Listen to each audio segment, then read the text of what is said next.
Bəh, həm isti, həm soyuq yeyilən, çox dadlı, çox ləzzətli əsil Gəncə dovğası hazırladım. Hazırlanması da çox rahatdır. İlkin olaraq bir stəkan yumru düyünü yuyub yumuşalana qədər bişirdim. Daha sonra 10 dəstə göyərtini soyuq sodalı suda təxmini yarım saat islatdım. Daha sonra soyuq suda yaxşı yuyub artıq suyunun axması üçün kağız dəsmalının üzərinə qoydum.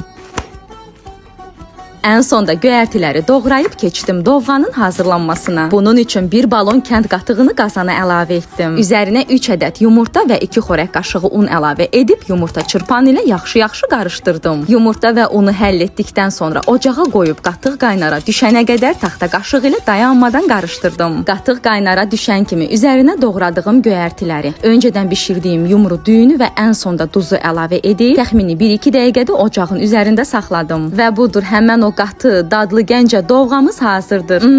Dadlıdır, mütləq hazırlayın. Sizə nuş olsun, mənə də xoş olsun.